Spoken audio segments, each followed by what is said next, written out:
Okay, welcome to today's tutorial. In this video, we're looking at fallacy. We'll continue with the informal or material fallacy. So, like I've mentioned before, the word fallacy is derived from the Latin word fallo and it means to be deceived. Fallacy simply means error in reasoning, right? According to Copy, fallacy is an argument that may seem correct but which proves upon examination not to be so. And basically, we have two broad classes of fallacy. We have the formal and informal fallacy. So we've looked at the formal fallacy in the previous video. In this video, we're going to focus on the informal fallacy. So the informal fallacy is also known as the material fallacy, right? And it's a type of fallacy which arises from the subject matter of a proposition. It arises from the subject matter of a proposition. And examples of the material fallacy are ad hominem, ad bacillum, ad populum, ad ignorantiam, poisoning the word, ad vericondiam, ad misericordiam, false analogy, false cause, ignoratio in lecae, non sequitur, right? So let's take each of them. The first one we're going to start with is argumentum ad misericordiam, right? This is a type of material fallacy which results from the attempt to win a support for a proposition by the use of pity. It is a type of material fallacy which results from the attempt to win a support for a proposition by the use of pity. So this type of fallacy is also known as apple polishing. Is what they refer to as apple polishing. So you're trying to use pity, right? Use pity so that you can get or win a support. Misericordian, misery, from the word misery. So you're trying to make people pity you, right? For example, my mother died recently and so I missed your test. Help me, sir. Right? So this is argumentum ad misericordiam. It's a type of material fallacy which results from an attempt to win a support for a proposition by use of what? Of pity. And like I said, this fallacy is what is referred to as apple polishing. You're trying to polish your situation in such a way that people would pity you so that you can uh, gain support from them. So let's look at the next one that we have here, argumentum ad hominem. Argumentum ad hominem. And this is a type of material fallacy which results when one attacks someone's character or motive rather than attempt to address the actual issue at hand. So here, somebody's character or motives is attacked. So it's a type of fallacy that results when one attacks someone's character or motive rather than an attempt to address the actual issue at hand. It can be abusive or circumstantial. It is abusive when it involves insult. For example, let's look at these two people. Mike said, I will write JAMB and study medicine in Unilag next year. Then Paul replied, how could you possibly achieve that when you are a fool who spends his night watching Nollywood? So a fool who spends his night watching Nollywood is an error in reasoning. This is a fallacy of what? Argumentum ad hominem. Why is it a fallacy of argumentum ad hominem? So if you look at this response, it is attacking his character and motives rather than the actual issue at hand, rather than addressing the actual issue at hand. The actual issue at hand is to write JAMB and study medicine in Unilag. So he's not attacking that issue, he's attacking his his behavior or his character of always watching Nollywood at night, right? So this is a fallacy of argumentum ad hominem. Then, like I said, it can be abusive when it involves insult. It can be circumstantial when the person's personality is involved. For example, Kate said, since we have only boys as escorts in this class, I think it would be good if we get more girls in it and make it more balanced. And David replied, you only said that because you're a girl yourself, so your opinion does not matter. So He's not even trying to address the issue of having only boys. David is not trying to address the issue of having only boys as escorts in a class. He just attacked his personality because he's a girl. Look at the response. You said that because you're a girl yourself, so your opinion does not matter, right? So in argumentum ad hominem, uh, it can be abusive or circumstantial. It is abusive when it involves insult. It is circumstantial when it involves the person's personality. Then we have argumentum ad populum, and this is referred to as appeal to people's emotion. Argumentum ad populum is a type of material fallacy which results when one concludes that a proposition must be true because many people or most people believe, like, know, or accept it. For example, majority of Nigerians like Wawrinka, therefore he must be a good actor. So that majority of Nigerians like Van Vika does not mean that he's a good actor, right? So this is a fallacy of argumentum ad populum. Another example, most people like President Obama, therefore advertising a book against his background will make it sell. That you advertise a book against Barack Obama's background does not mean that that book will sell. So this is an error in reasoning, right? This is what advertisers use in advertising their products. So it can be asked in an exam that which fallacy or which type of material fallacy does advertisers use in advertising their products? It is argumentum ad populum, right? It results when one concludes that a proposition must be true because many or most people believe, like, know, or accept it. And like I said, it is referred to as appeal to people's emotion, right? Then we have argumentum ad baculum, and this is appeal to force.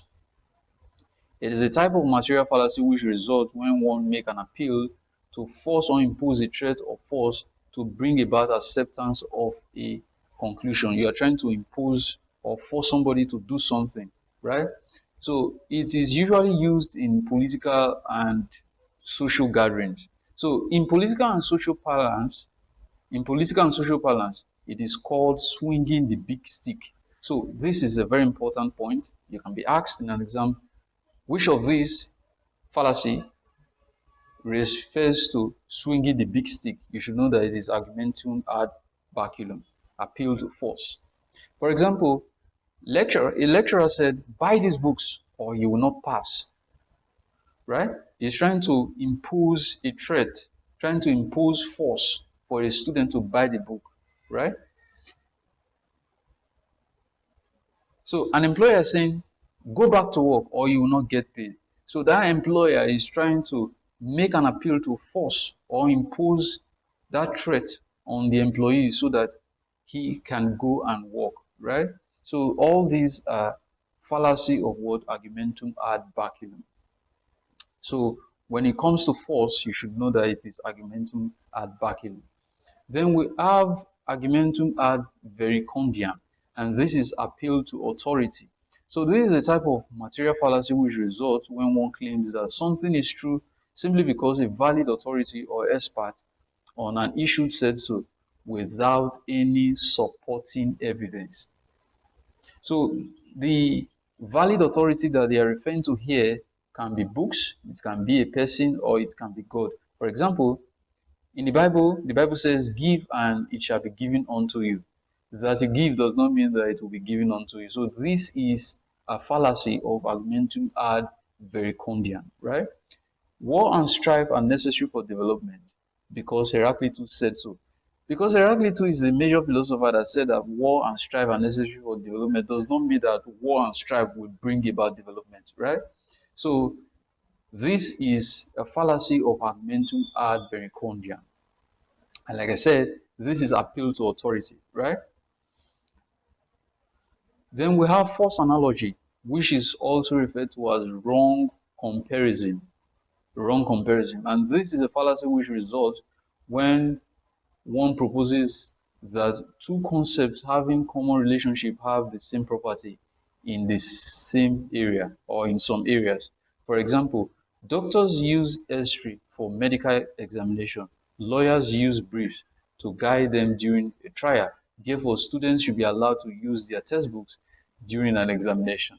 This is a fallacy of false analogy. That doctors use X-ray for medical examination, that lawyers use brief for to guide them during trial, or that a teacher uses textbook to teach his students does not mean that the students should be allowed to use their textbook during an examination, right? So this is a wrong comparison. It is fallacy of what? Of false analogy. Another example is Jane and Julia both drive Audi A4 sedan. Since Jane is a lawyer, Julia must also be a lawyer. So that both of them drive Audi A4 sedan and Jane is a lawyer does not mean that Julia is also a lawyer, right? So this is a fallacy of false analogy, false comparison or wrong comparison. Then we have ignoratio elenchi, and this is the fallacy of irrelevant conclusion.